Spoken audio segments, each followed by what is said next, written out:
Saya Brigita Pradina, mahasiswa Ilmu Komunikasi Untak Surabaya. Di sini saya membuat video untuk menjelaskan secara singkat mengenai apa itu teori dramaturgi. Karena seperti yang kita ketahui, kita sebagai makhluk hidup tidak bisa lepas dari yang namanya komunikasi.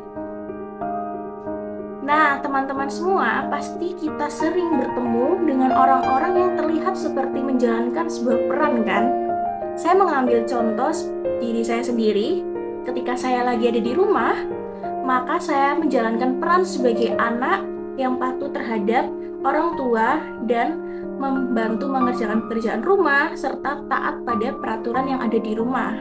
Tapi ketika saya ada di jalan raya mengendarai kendaraan, maka saya berperan sebagai pengendara yang harus taat pada peraturan lalu lintas. Namun, beres dari itu, ketika saya sampai di tempat kerja, maka peran itu langsung berganti. Saya menjadi rekan kerja bagi teman-teman saya di tempat kerja. Nah, peran itu akan terus berganti dan berulang-ulang terus setiap harinya. Dan itu secara otomatis kita lakukan tanpa sadar atau bahkan tanpa sadar. Sebetulnya kita semua ini lagi bermain drama loh teman-teman. Tapi drama yang saya maksud ini bukan drama seperti yang di sinetron-sinetron yang ada di TV. Tapi yang saya maksud adalah di mana manusia ini bertindak sesuai dengan ruang, sesuai dengan waktu, dan sesuai dengan kelayaknya. Sama seperti yang disampaikan oleh Erving Goffman. Saya mengambil contoh kembali diri saya sendiri. Ketika di pagi hari hingga siang hari saya berkuliah, maka peran saya adalah seperti layaknya mahasiswa lainnya. Tapi ketika di sore hari hingga malam hari saya bekerja, maka saya akan berperan sebagai karyawan di tempat saya bekerja. Ketika peran itu tidak dijalankan sesuai dengan aturannya, maka itu akan terlihat sangat aneh teman-teman. Nggak mungkin kan saya akan mengerjakan pekerjaan kuliah saya di tempat kerja saya, atau sebaliknya, saya melakukan pekerjaan saya di tempat kerja, tapi saya melakukannya di kampus. Itu sangat terlihat aneh dan awkward pastinya.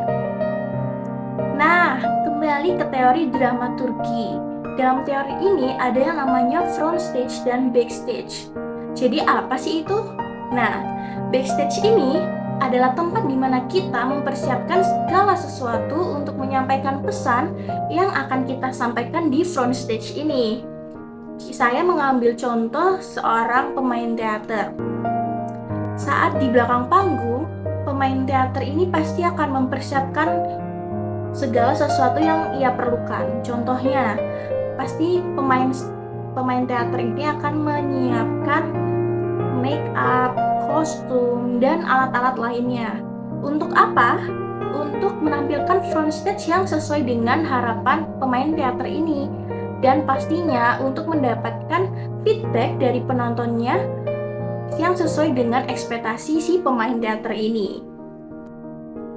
Nah, yang harus teman-teman ingat adalah dramaturgi ini bukan berarti kita memainkan peran menjadi orang lain atau kita sendiri yang berubah menjadi orang lain. Tapi kita tetap menjadi diri kita dengan cara kita, karena ya pastinya setiap harinya kita akan memainkan peran yang berbeda-beda sesuai dengan waktunya, sesuai dengan ruangnya juga, dan itu merupakan hal yang wajar teman-teman. Karena kita pasti selalu ingin mengetahui apa sih kesan yang diberikan orang lain terhadap kita, dan itu hal yang wajar. Jadi itu yang bisa saya jelaskan sedikit mengenai teori dramaturgi ini, dan apabila ada ketidakjelasan dan salah kata, saya mohon maaf yang sebesar-besarnya. Saya Brigita Pradina pamit undur diri dan sampai jumpa lagi.